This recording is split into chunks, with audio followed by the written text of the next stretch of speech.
We're here to talk about the future of buying and selling art online, and it's definitely a bright future. According to a Wired article, more than 300 online art ventures have been launched as of last year, and at least 71% of art collectors have bought their art online. So it's a sizable segment of the market. And we're very lucky to have some of the key players in the industry. I'm hoping that they can show us what the future will be like by talking a little bit about what their present is like, how we might think about art ownership in 10, 20 years, and who can do it. So I'd like to start just by having each of our panelists introduce themselves and say a little bit about their companies, which are functioning in very different ways in this space. And I think there, as one of our panelists said, they're competitive but also complementary. So get started. Thanks everybody for coming out. I'm Steven Tannenbaum, co-founder and president of ugallery.com. We are looking to create chemistry between people and art. We are connecting artists directly with collectors around the world. Our specific focus is on one-of-a-kind original artworks, giving artists a place to exhibit and sell their artwork, while also having access to affordable original artwork. We really operate like a traditional gallery in terms of our curation. Artists have to apply and be accepted. We review every single piece of artwork and curate all the content on the site. Hi, I'm Rebecca Wilson. I'm the chief curator of Saatchi Art, which is based in Los Angeles. And we started Saatchi Art really to try and enable artists all over the world to support themselves making the work that they love to make. We're trying to transform the lives of all kinds of artists who aren't represented by galleries, who haven't been given that kind of opportunity, but are still making fantastic work.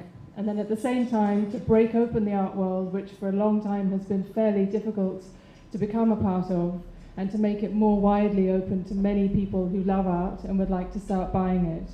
So those are the two sides of the coin, really, that we're trying to do something about, to really transform for both the person who loves art and wants to buy it, and also for the artist.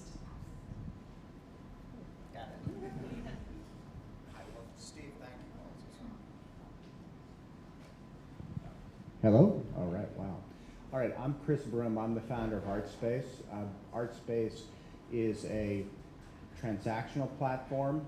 We work with many of the world's leading museums, cultural institutions, nonprofits, artists, and collectors to offer works for sale, a curated selection of works that we select.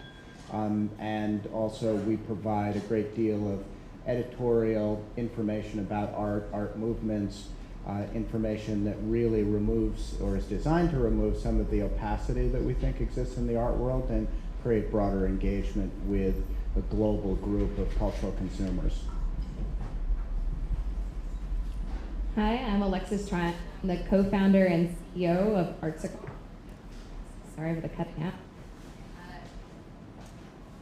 All right, I'm just about to get really loud. Does that work? Sorry, guys.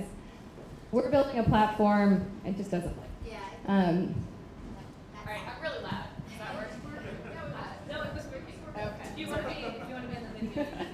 We're building a platform to help you Discover artists all around the world. Stick it loud. All right. All right. We're building a platform to help you discover artists all around the world. We're an open platform, so you can tell all of your artist friends to sign up, and we'll make it easier to find them based on where they work, what they create, programs that they've been a part of, honors that they've won. We currently work with 4,000 artists in about 77 countries, and it's growing fast. I had a better luck than I did. Thank you for having us, and thank you everyone for coming here. I'm Sebastian, the president and COO of Artsy. We are a platform for discovering, learning about, and collecting art. We work with approximately 2,200 galleries worldwide, 30 leading art fairs, and about 300 museums. And we aim to be a comprehensive listings platform for the art world, allowing people to see what's showing at galleries, museums, and cultural institutions worldwide.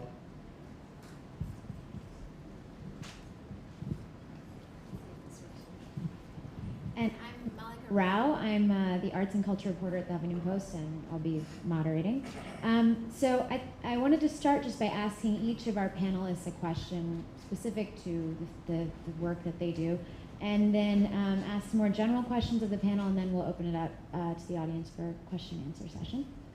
So if I could actually speak loudly, and Dr. Chris, I wanted to talk to you about how, what sort of effect the internet has on art in terms of potentially devaluing it, because art space specifically carries a tight range between 200 to 10,000, I believe is your sort of sweet spot of the price points that you carry.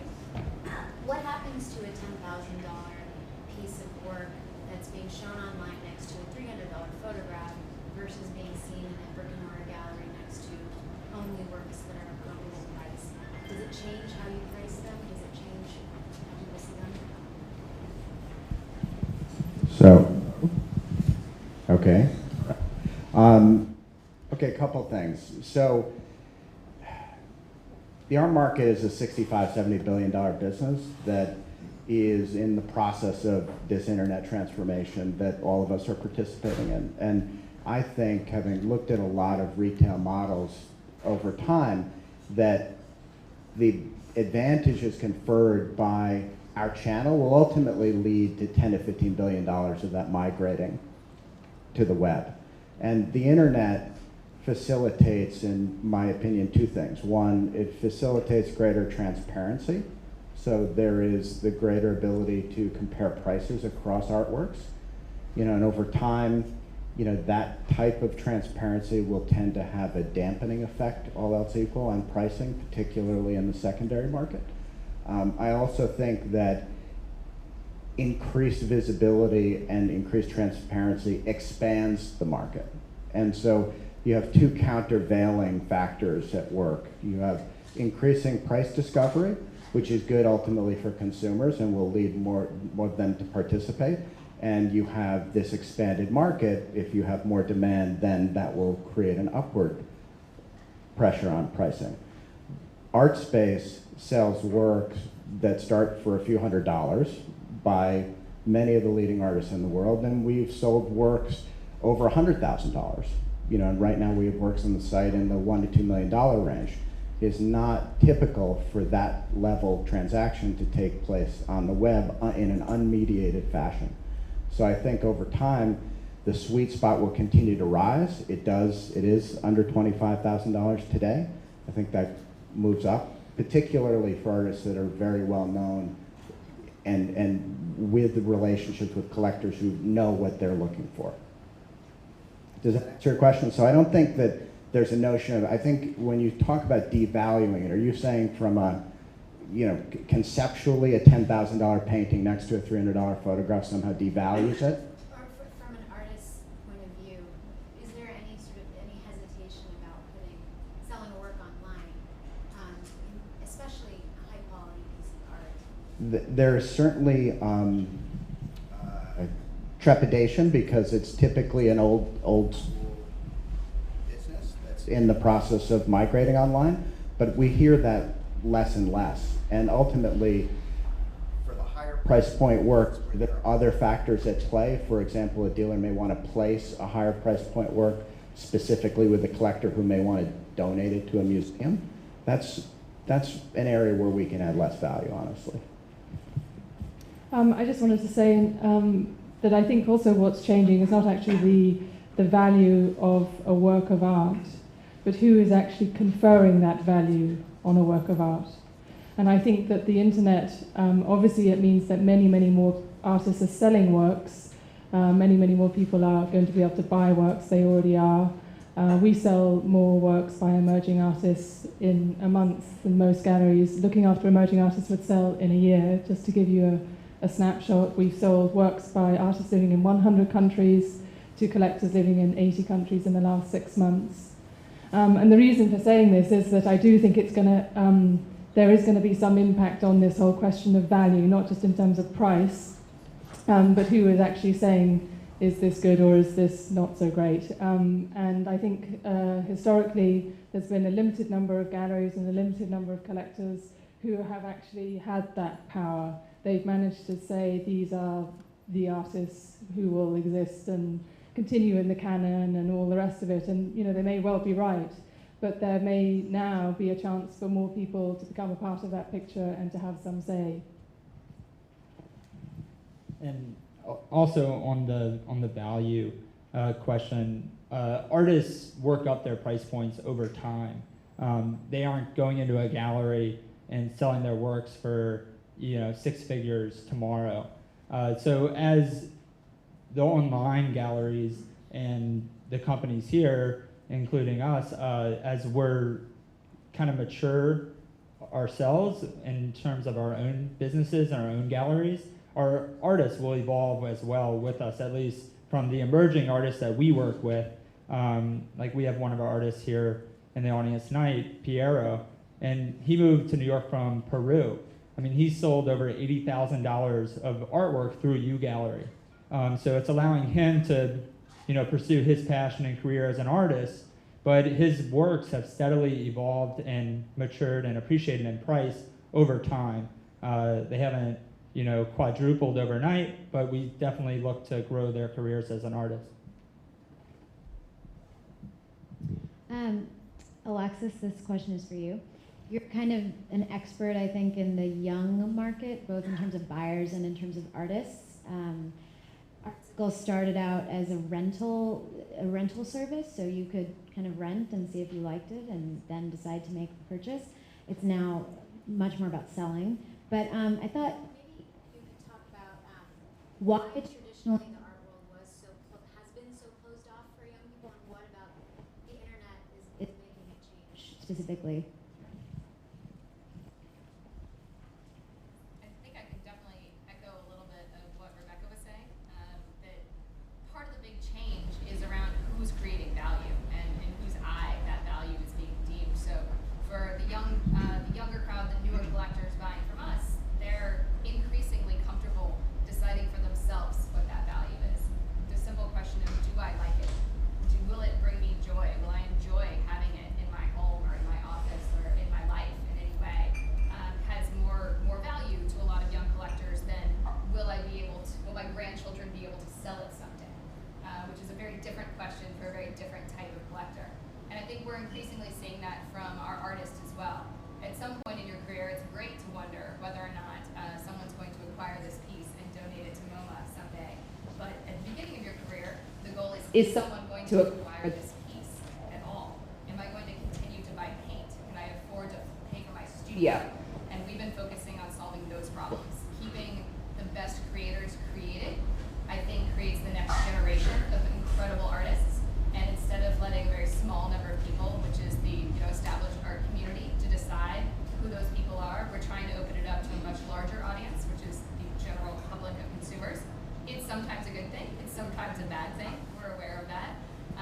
But I think that the trend is there and it's happening, and I would rather see those people spending their money on original pieces than the exact same amount of money at IKEA, because those wall pieces are still like $300.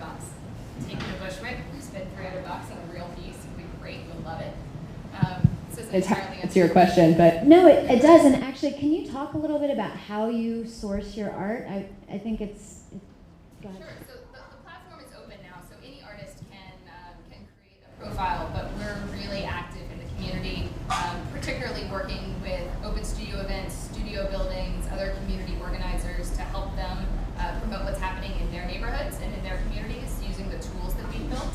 And that's been a really core community builder for us. So last year we put together the Gowanus Open Studios page, which meant the map and all of the directory that you need to run an Open Studios event could run on our technology. So they didn't have to spend time and money building that. And And those artists are now really integrated into our community, and collectors can come back to the page and follow up with them a year later when they finally remember that piece that they loved and they're ready to make a purchase on it. So one comment. We're not exactly in the same space, and we tend to work with galleries that are, we work directly with galleries, and usually with galleries that are more established. That said, I think it's interesting to note that in the music industry, there is a much larger group of people now making those decisions, and I think that, you know, that would be support for this idea that over time, that kind of thing will happen in the art world as well. I completely agree with that idea. I love the analogy to the music industry. It's something I think we talk about A lot in our office, and I imagine some of you guys do as well, because everybody consumes music, and everybody knows what they like when they hear a song that they like, and I want them to react to art like that. I also want them to react to purchasing art that way. I mean, everybody at some point contributes to buying a CD or buying a ticket to a show, and you know you're supporting that artist, and that's how I think about buying original art when you're buying at a lower price point. That is just supporting their career and keeping them going, even if it's a $30 print. That's great, thank you. Rebecca, I'd love for you to talk about how you're expanding Saatchi, how you're using Saatchi's brand to bring attention to artists who normally wouldn't get much attention. And really, is it the case that high-powered buyers are interested in making collections out of work from artists who, you know, were unknown but discovered by Saatchi? Yeah, I mean, I think that the brand is obviously very, very important. The Saatchi name is known by artists pretty much all over the world. And it means that we're very, very fortunate to have all sorts of wonderful artists come to the site. We do a lot of outreach, but we have a wonderful kind of word of mouth, constant flow of artists who want to be part of the community that we're building. I curate the site. I look at every single work that comes in. I treat it very much as I would have done when I was working in a gallery, doing exhibitions every week.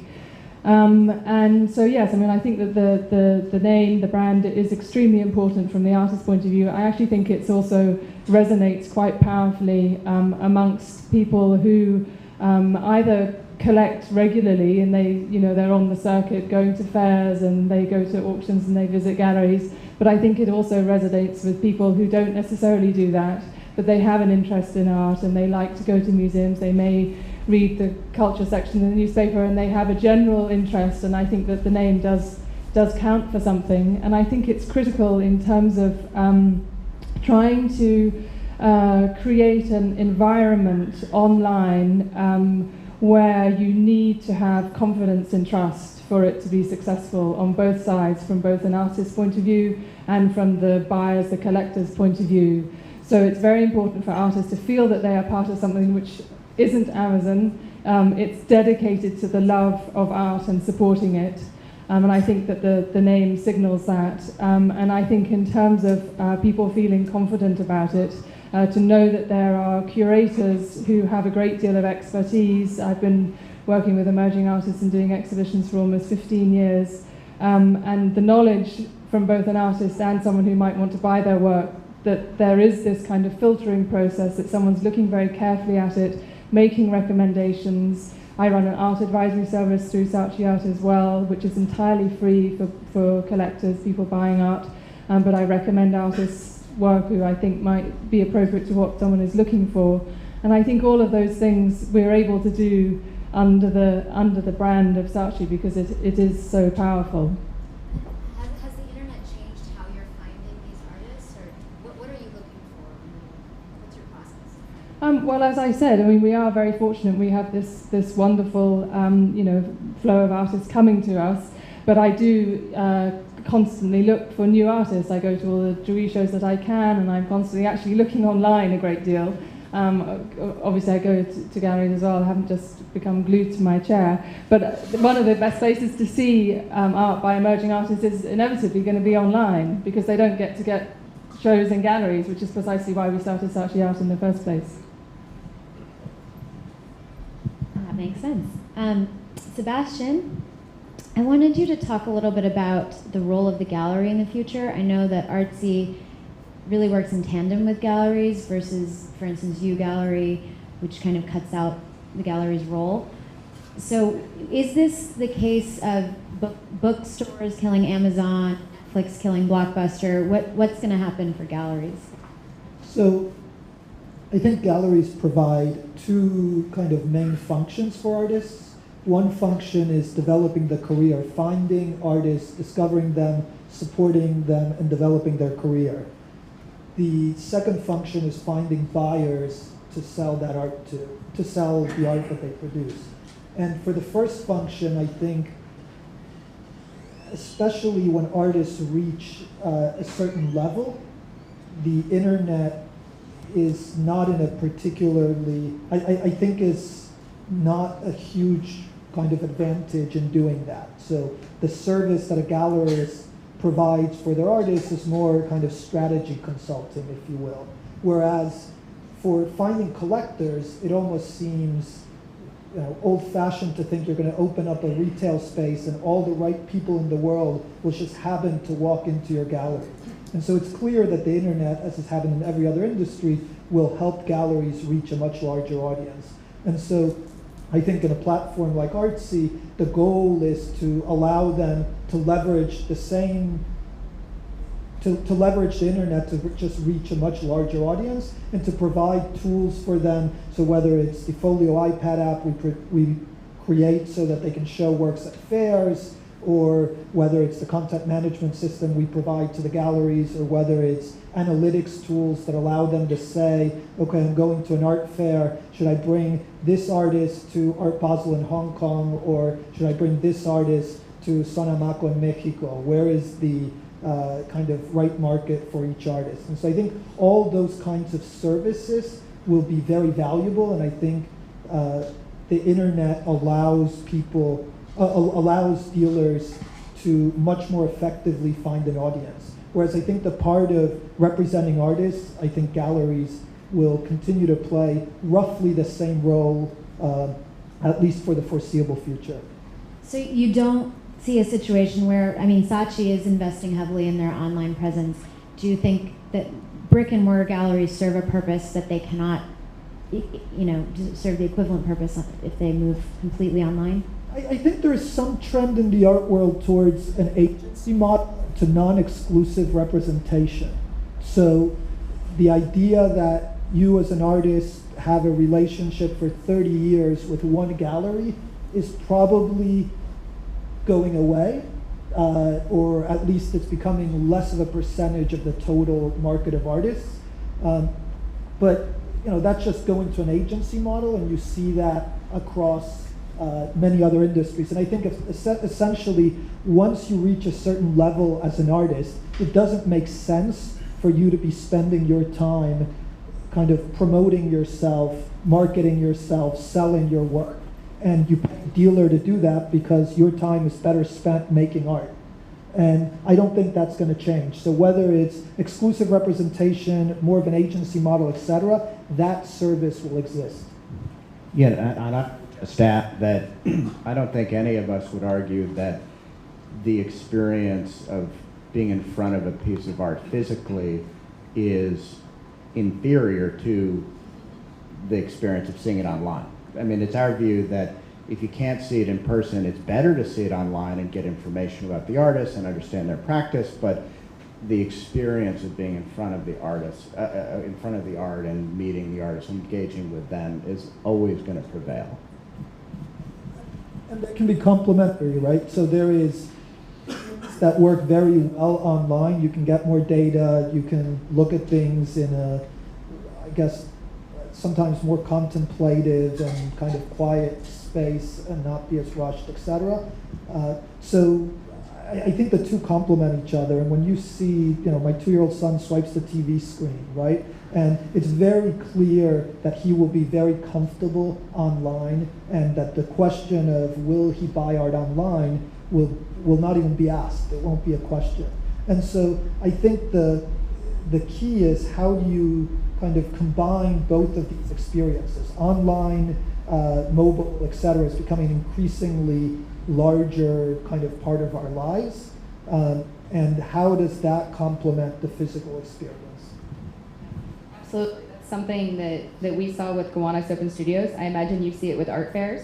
We had our collectors come to the site, map their routes, prioritize what they wanted to see, and be waiting at artists' doors at 9 a.m. when they were opening up because they wanted to not miss something that they had seen online. They wanted to see it in person, they wanted to purchase it in person, but they were there because they'd had a chance to see it already.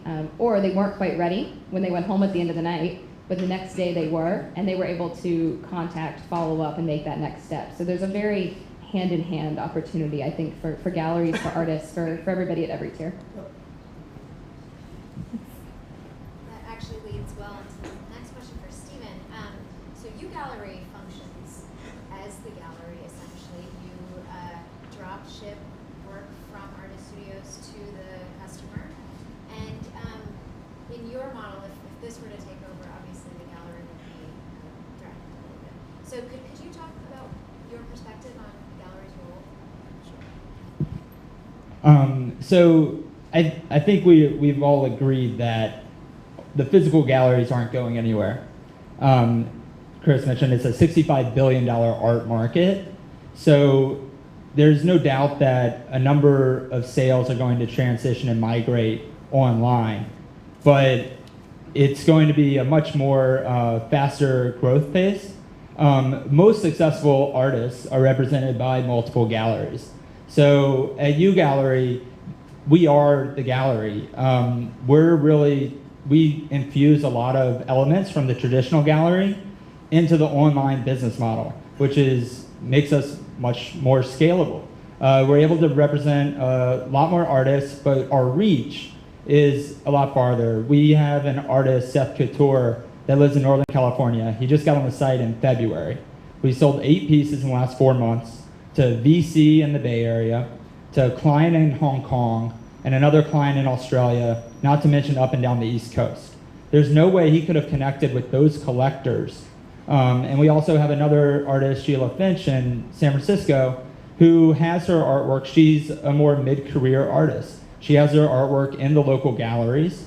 But I think, she just recently told us she's starting to move a lot more of her artwork onto U-Gallery just because we're creating more sales for her. We're just, we're a little bit more successful than the galleries locally. So I think at the end of the day, the galleries aren't going anywhere, especially the ones who are managing the artist's career, helping them attract collectors and sales. So whether you're a physical gallery or an online gallery, if you can really invest in the artist's careers and help them not only get sales, but do it in the right way and help them market their work in the right way, I think whether you're online or offline, you'll be successful as a gallery.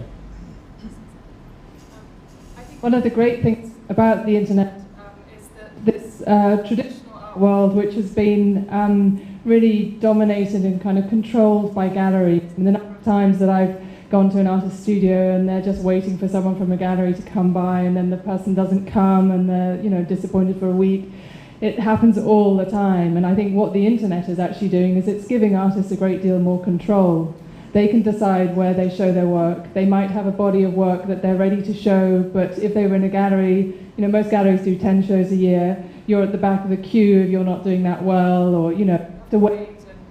But online, you can go ahead and put that work up there, and if you've got somebody who's looking at everything and sees its value, they can help to promote it, and you can also help promote it yourself, as Stephen says. So I think that's one of the changes is putting the fate of artists somewhat back into their own hands, letting them have a little bit more control. We're certainly already having experience with artists where they do actually have galleries representing them, bricks and mortar galleries, but those galleries don't have any kind of global reach whatsoever. So they're saying to those galleries, okay, you can represent me in Philadelphia or Leeds or wherever it might be, but I'm going to be with Saatchi Art or some other online gallery because they're going to get me the kind of global reach that Stephen just mentioned. So, obviously you're all working as platforms, and you're working in different ways as platforms. Do you find that you have to compete and that you have to have a very specific image for artists to say, well, I want to go with U Gallery or versus Saatchi? Or how does that work? Are artists able to place their work anywhere, or do they have to choose? Definitely, I mean, it's put in the artist's hands. At U Gallery, we ask for exclusivity to each individual piece that they show, and we encourage them to exclusively show with U Gallery online. But we definitely encourage them to get their artwork into the local shows, because I think the market is so big and you have buyers everywhere that as long as they do it in the right way, sure, we're all competing in one way or another for the specific artist, but I don't think there's any shortage of talented artists out there to work with. Just on that same note, I mean, so our platform is non-exclusive, and that was a decision for us from the very beginning, because we felt like we needed to earn our sales and we needed to earn our loyalty. So if we weren't doing it and somebody else was, that's okay. Our only requirement was that you keep your inventory on the site up to date, so we don't sell it twice. Sometimes we do. But something I think that we're seeing across all these platforms is that, similar to an author, if you were an author, you wouldn't release your book in one bookstore. That wouldn't make any sense. You would never reach your entire audience. We encourage our artists to list with anything and everything that they think might be worth their time. The biggest judge needs to be whether or not it's worth their time.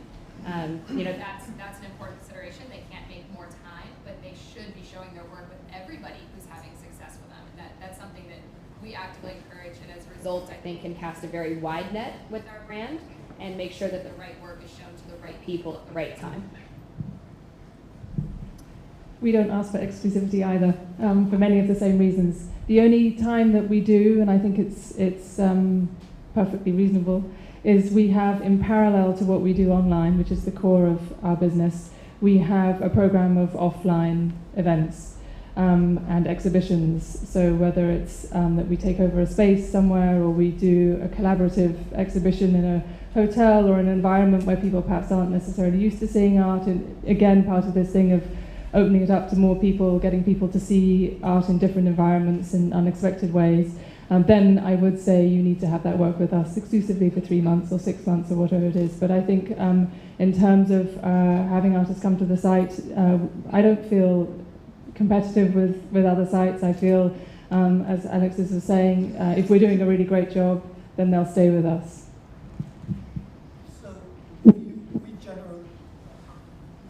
So we generally don't ask for exclusivity from the galleries that work with us. The one exception we make is around art fairs.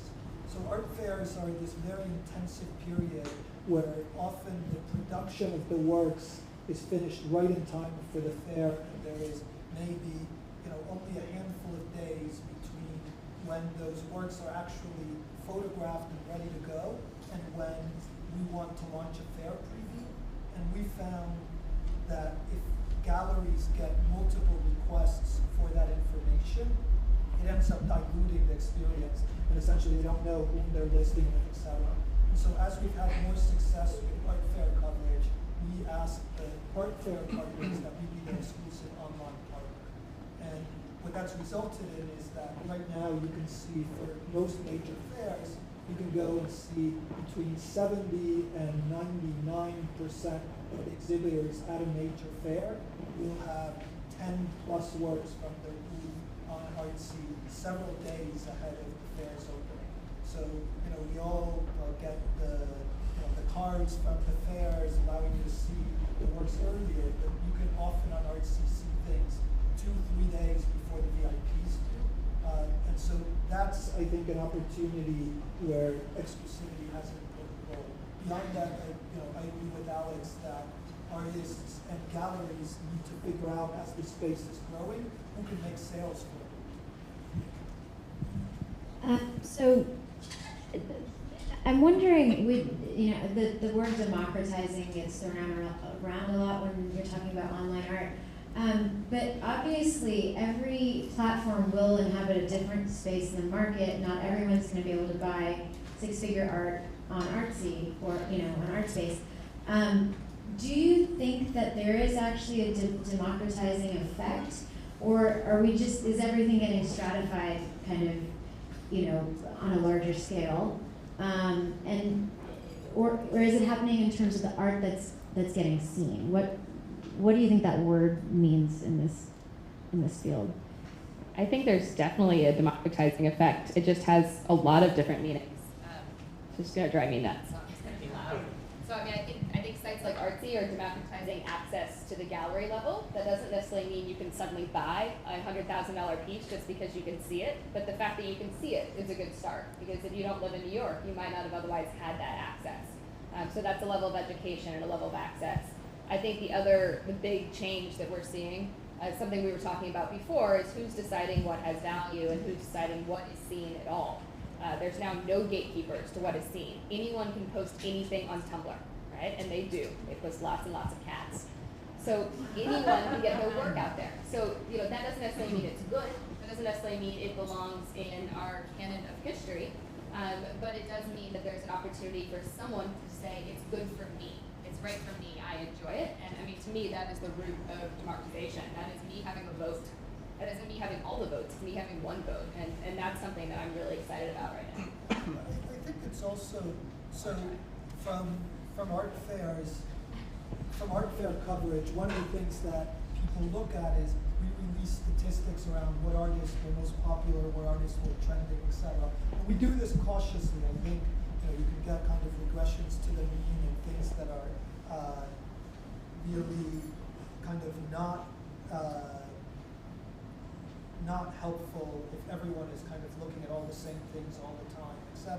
So we have a mixture of letting curators, kind of known people in the art world, curate things as entry points, but we also have what were the most popular works on, at our Frieze coverage, or our Basel Hong Kong coverage, or our Art Show coverage. And that drives a lot of inquiries and introductions to collectors.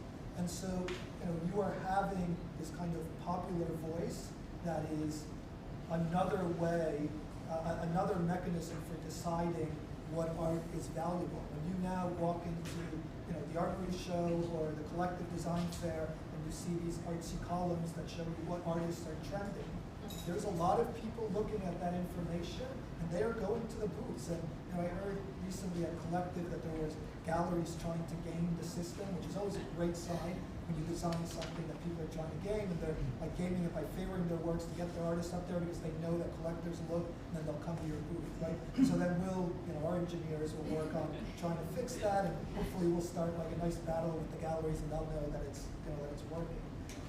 But I think those mechanisms are certainly democratizing. But it doesn't mean that kind of all the rules go out the window, and that suddenly, it's suddenly a dealer who has this kind of great reputation for spotting talent and bringing up artists and getting them into the right programs, collections, etc., suddenly does not have a voice. I love the artsy columns at the Armory Show, so I used them as well. So I was going around looking at the different galleries. But I think in terms of democratization, it goes all the way from people who didn't know they could have access to original artwork before. It's always been known as kind of an elitist.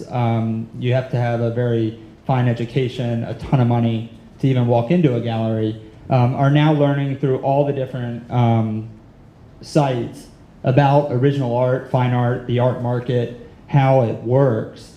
And I do think it's certainly been democratized in terms of customers now who normally thought they had to save up for maybe an original painting like you would for maybe a car or a couch that you're buying every few years. Now you can buy it on a much more regular basis. We have a customer who's purchased 15 different orders from us in the last year, anywhere from $200 to $1,000, all the orders. And you can enjoy it, you can enjoy original art now like you're going out shopping for a pair of shoes or whatnot. So it's certainly much more accessible, and people are able to enjoy it on a regular basis. And I think that's from a commercial standpoint, buying art, but also experiencing and learning about it without having to, whether it's the New York Times Arts. Sorry, one final comment. I will be remiss with our education side of the business. So we also, following up on what Alex said, feature both commercial works as well as works from museums. And one of the things that we've recently done is made a partnership with the New York City school system. where we've been integrated into their digital literacy, I think that's the title of it, curriculum, and it's essentially allows public schools that don't have budgets for art history textbooks to use Artsy as a way to learn about art, historical art as well as contemporary art. It's also being used in college classrooms to see what's happening in galleries in Chelsea or the Lower East Side or Bushwick.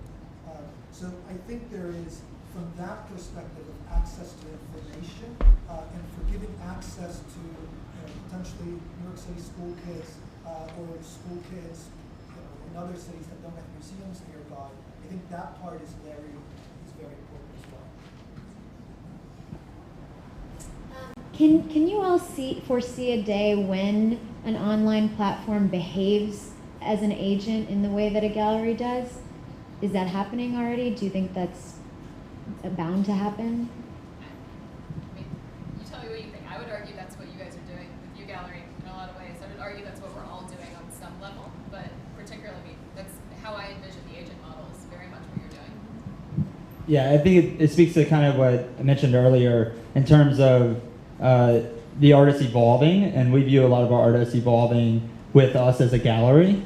And as it goes, I mean, we currently, our price points are under $20,000, and those are a lot of the really larger mural-sized paintings.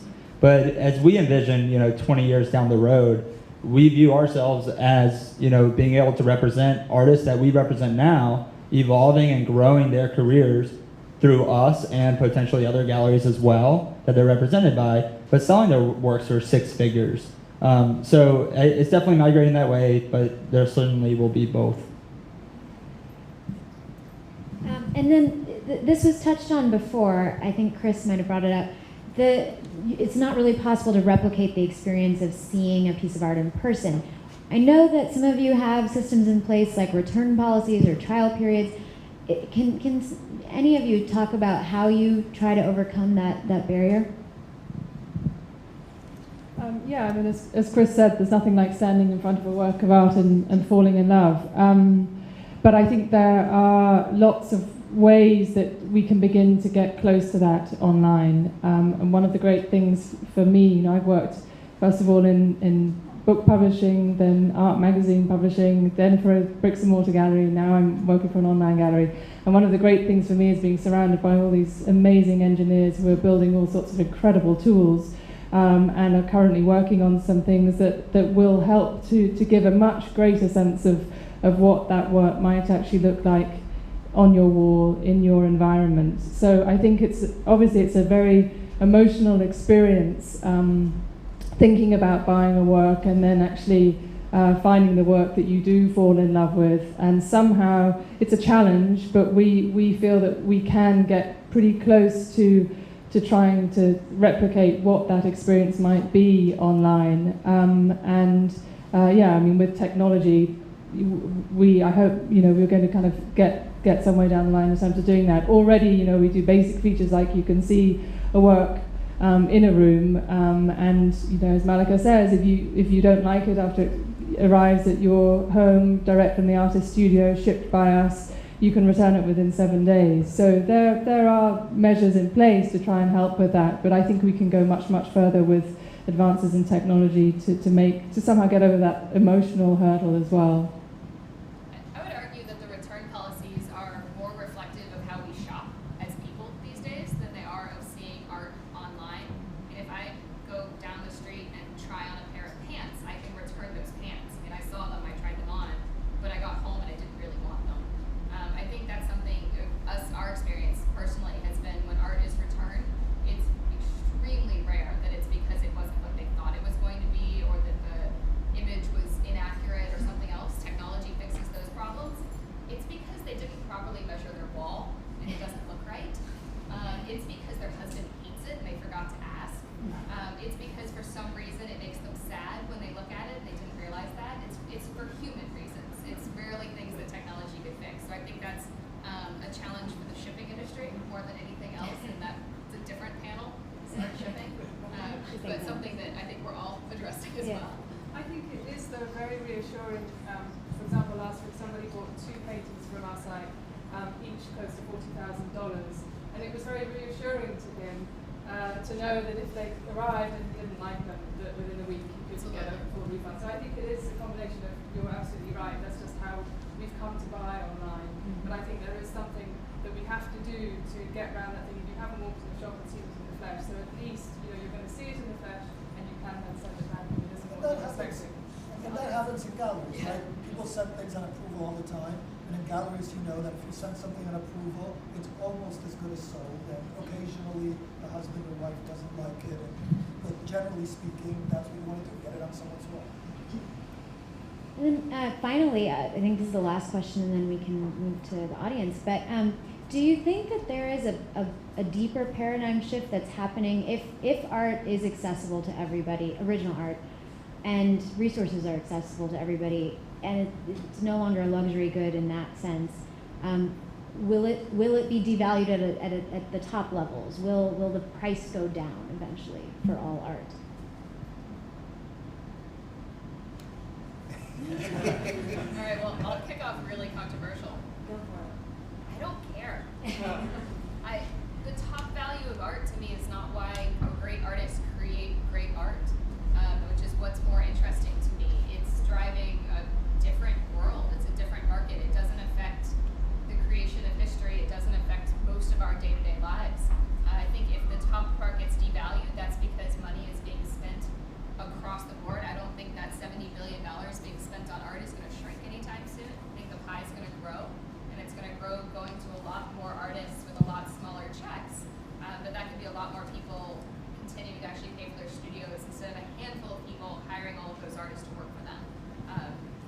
Yeah, I mean, if you think of what you're really saying, if you say, well, broader accessibility art is going to depress the price, that's not intuitively what I would expect. I mean, it's like saying if there's competition for the same pieces, like you may have in competitive industries and retail that are producing or selling fungible objects. These are not fungible objects. There is a unique character to the individual piece of art, and so there's not the kind of comparability that leads people to kind of discount like works in the way that you might find in other categories. So I would not expect that to happen. And I'd say, I think the market's growing. The demand side is growing exponentially in terms of people who are looking to buy original artwork across all price points. So if that continues to pick up, it'll meet the supply side is kind of what you're insinuating. So as long as the demand is there, the prices aren't going to go anywhere. I don't think the demand's going anywhere at the very, very high end. And I think we're seeing a ton of new collectors come on board. I think it's a couple of observations. One is the number of collectors versus the number of people who can afford to buy art is still very, very, very small. Generally speaking, the world's walls are empty and there's lots of art in storage. And making art more readily accessible will hopefully shift that so some of that art gets on people's walls. You know, if you look at, I think there's estimates that in the US there's like 1 to maybe 100,000 people buy $10,000 a year or more of art. That's probably the right order of magnitude. And there's probably 2 to 3 million households that make $500,000 a year or more, so clearly afford to buy at that level. So even at that kind of relatively high level, the market, just a very small fraction of people will buy art. I was just going to say one thing that I think the internet could begin to have an impact on in terms of the gallery world, but then also, in a way, what we've been talking about here is sort of two parallel universes in a way. There's the sort of this art establishment, the galleries that we all sort of know about, and all of that kind of stuff. But then there's this other universe which we on this side of the panel are particularly excited about, which is all the artists who haven't got into that world yet. They may do, some of them may do. But I think one of the interesting things is that online, obviously, there's total transparency. The prices are there. You don't have to be frightened to ask, as you sometimes are when you walk into a gallery. So there's this incredible level of transparency. There's data about who's looking at what, who likes what, how many people have observed this work today. So artists can get data, people buying the works can get all this kind of information. And it may be that some of this will rub off on the gallery world, which has traditionally not been so transparent with that kind of information. And I'm not suggesting that suddenly you're going to walk into Gagosian and then there's going to be price tags on the works, because that isn't going to happen. But I think that there could just be some kind of shift. It's a heavily unregulated market, as we all know. Maybe there will be some influence will come from the way things are being done in this very open, transparent way online that will actually kind of rub off on the bricks and mortar, kind of art establishment world. So, just as a comment, there is some Gagosian works that you can see on Artsy with a price tag on it. So it's rare, yes, it will not be a price tag at the gallery. It's rare, it's an exception, it's usually a price range. But even at that level, I think there is an evolution towards some more information to consumers. I went to an art fair, a new art fair in Silicon Valley a month ago, and there was a booth there with one artist. The gallery had not even put the name of the artist next to the works, which I find absolutely staggering. I have a slightly more optimistic note than where I started. I think there is one space that we're going to see a lot of pressure on because of what all of us are doing, which for me is people, the art.coms of the world, cheap reproduction prints, high quality prints, print on demand canvases, things like that. I think we're seeing a lot of people who still think, going back to what Stephen was saying before, still think that if they have $300, that's their only choice, is to go over across the street to West Elm. And that's changing. I think collectors are starting to know that they have options beyond going across to West Elm. So I think we'll see squeezing on that end, and maybe their prices are going to have to drop to compete, which makes sense considering like margins on that $300 print. But I don't think we'll see it at the high end of the market. So, I'd like to open it up to the audience. Is anybody?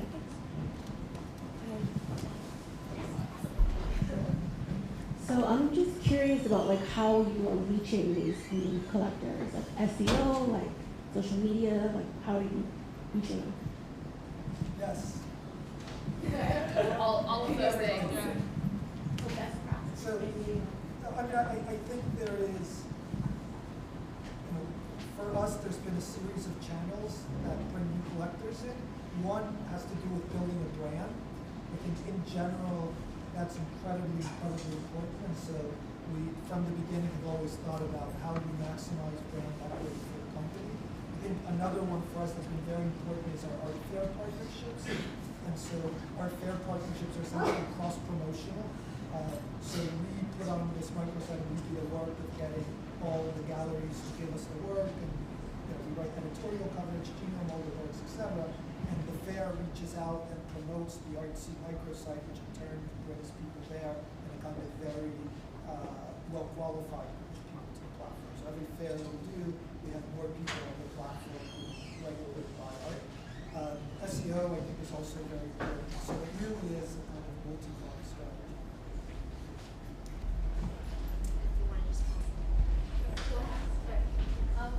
My question is more about something. The internet has created this wonderful highway for this business to develop, but that also depends on something called net neutrality. So have all of you thought about how net neutrality and maintaining net neutrality is in everyone's best interest, no matter what we do?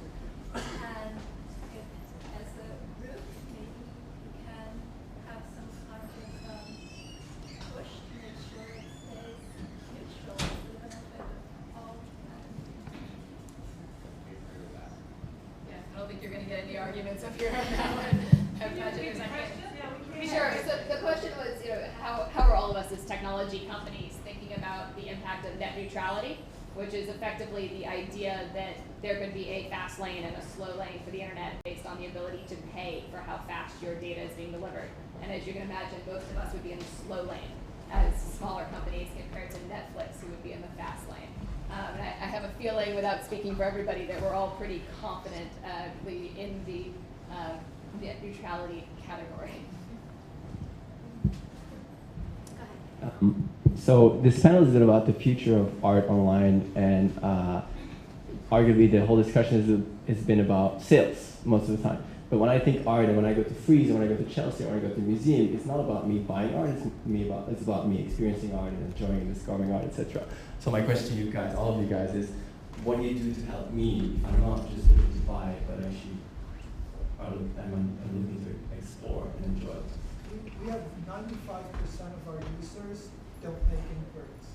And so it's just people who come on the site, view things, save them to their collections, read about the art, use the Art Genome Project as an educational resource, read our editorial coverage, maybe see what's happening at an art fair at Sao Paulo Art Fair or Basel, Hong Kong, etc. So it is very much, just as Chelsea is, one of the world's great free museums, I think the online art spaces can function the same way. Yeah, and we use editorial in the same way. We've got a big editorial investment, and we write about not only specific artists of interest and what's happening, but also mediums in art and art historical trends. And so the whole idea of engaging people in a community, which the art world is really front and center. And this gentleman. I just want to say that what you're all selling is dead. Paintings are finished. They're dead. Anybody with any common sense can realize that. That's one comment. Number two, the second comment is that even if it wasn't dead, we get very few people that are good. Most of the stuff is junk, pure junk. And if you go to a show, you've got to look forever to find a decent ones. And also, of course, anybody that's really great would not do painting anymore. Great creative mind. It's all gone. It's finished. You're in the 21st century, and you have so many other things that can be created, and where real minds are putting that time to. And you're selling stuff that goes on the walls. It's nonsense. We do still have walls, though. And So I don't think there's a question. So the statement for people. No, all I guess the question is, are you more than a business? Okay. Well, let me just restate. And you use the word art as if art meant, as if it was really art, and it's all garbage. Okay. Right. Okay. So dead artists making junk, or who made junk and then died. That's what about video art, new media? But in a way, what you're saying is kind of irrelevant. What we've been talking about for most of the evening is the whole idea of letting people decide what they think about it. And you can think it's dead, but the person sitting next to you can think it's very much alive, and they fall in love with it. In the first place. But most people don't know the first thing about painting. We're talking about democratization, not maintaining kind of elite view of some people do know and some people don't know. All right, yeah, let's move to the next question. In the back, right there.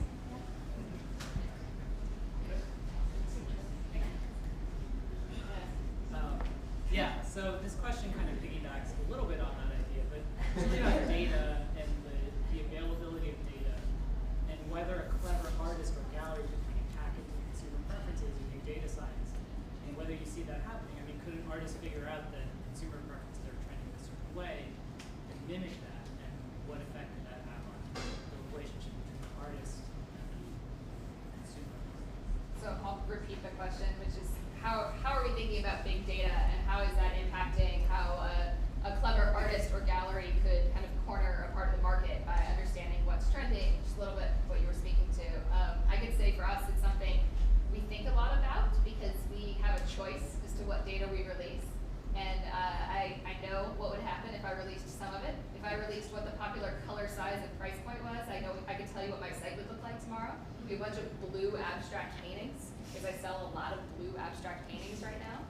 The interior designers of the world probably know why, I don't. But that's not something we choose to release because we don't see it adding a whole lot of value to the world, and that's choice that we have to make that's a non-commercial choice. It's anti my business sense to make that decision, but we can release in a strategic way the way prices are trending around a specific medium in a specific area in a way that's valuable and helpful to an artist in pricing their own work and not necessarily telling them everything that they need to know. What else you guys are thinking about data? Well, I mean, data is important to provide information to the consumer that they want to receive, so that we collect personalization information that helps us provide an experience on the site and via our emails, which we send out that match what people are interested in. So providing people with what they want and you know, it's a fashion business as well, by making relationships and recommendations is one facet of that. You know, I think what you're asking is, can artists game that kind of data sphere to produce, you know, a desired outcome? And I often think about the artist process, because I also started a nonprofit that supports artists directly, and I think about the artist who makes 50 blue paintings, to your point about blue paintings, and 50 green paintings, and sells all the blue ones and none of the green ones. Very courageous artist that continues to make green paintings, and you know, we want to continue to foster, by creating new channels of distribution and engagement and success, the artist that continues to make the green paintings. I think we've got another question there, right behind you. Yes, so I just shared this through the hashtag a few minutes ago. But Felix Salmon and Reuters have been covering both the venture capital and the art market, exposing them. And what are your views then on this issue of down round phobia, for instance, so similar venture capital and galleries, that they're not willing to, in the sense of venture capital, fund at a lower valuation, galleries sell lower price because that may get into their reputation. So do you feel that, so with the art market migrating online and any transparency they offer, could that enable overcoming that phobia, that down-round phobia that Sam has been writing about last 4 years? So are you talking about in the venture capital market? No, both. It happens in both. So she just posted that venture capitalists, they're reluctant to fund a start below valuation, saying that art galleries are unwilling to sell at a lower price than what they acquired due to reputational damage. And I would say, I think that we talked about this earlier, that I don't think necessarily that broader access means lower price. I don't think that that's true. I think it means more demand and more ability to learn about artists and engage, and there's more transparency. I think ultimately that's going to expand the market. And I do think, I want to get back to this word about democratization, because that's such a loaded word. We're not talking about democratizing access. We're just talking about enabling access for a broad group of interesting artists, interesting galleries, museums, programmings that are shaping our cultural legacy, and helping more people engage with those artists and cultural producers directly. I'm probably optimistic on that question, in that I work with a lot of artists who at various points in their careers were extremely successful, and they were selling with major galleries for $30,000 and $40,000 a painting. And those galleries closed in one of the last recessions, and they haven't sold at those prices in a decade, 2 decades. I would love to see the down round phobia go away, because I could sell all of their paintings for $5,000 each. I mean, they're incredible works, but they don't have a $40,000 market anymore. That's gone. The investment market for them, sadly, is gone. But the value of the work as a interesting object to a certain class of collectors is not gone. What that means has huge implications, and so it's not happening overnight, but I'm optimistic that it will at some point on certain areas of the market, especially at the lower end of the market, where artists need to focus on making sales, not necessarily always moving up, because that's not the way life always works. That's just the issue he's pointing to with lack of transparency both with VCs and the art market. I think we had. The costs need to move up. We had another question here. Being as how this is a conversation on the online art industry, I was wondering, with working with digital artists and illustrators and animators, video artists, where you guys are in terms of showcasing that type of material, and also where you see the future of that going. I think all of us kind of present a wide range of mediums. Maybe you could repeat it. Yeah. So the question is about where do we stand on new media and digital art, and I think that we all offer it to one degree or another, and at ArtSpace, we feature it. It's one of the mediums that is in many instances better translated into a screen environment than say a painting by a dead person. But a dead painting or job, right? But what we've done. So we're very much in favor of nurturing that medium, digital media, and in fact, one of the things that we do at ArtSpace is we commission projects, prints, photography, multiples, and we've done new media commissions where we produce our own works in collaboration with artists, and we present them and then market them because we do think it's relevant in the whole arts ecosystem. Does the new level of transparency of work and price and ubiquitous distribution that the web offers, has that in your opinion led to people copying other people's work, and as a result might it go to a genericization of styles? If somebody sees a work for $50,000 and it would be easy to copy rather than create something more original. Have you seen anything like that? Fascinating question. I'm not sure that copying is a symptom of our current period. I think copying has been true for since cave drawings emerged millennia ago. So I don't think that that's particularly prevalent today. I think that there are certain means of mechanically reproducing things, but I think that that's just I don't think that really figures into our market. Yeah, and it's worth noting, right? There's been increasing levels of greater access to art. It used to be that art, there was no such thing as a public museum. And there was public museums, and there's galleries that are public, and there's art fairs. And so there's been increasing levels of people having access to more art, and this is just an extension of that. I do think, going back to this kind of big data question, I do wonder about it. We also are, I'd like to think, thoughtful around what we release and what we don't release. But I think over time, the kind of cliche that data wants to be free holds up, and that as people get kind of more comfortable, they demand more data, and people will get more data.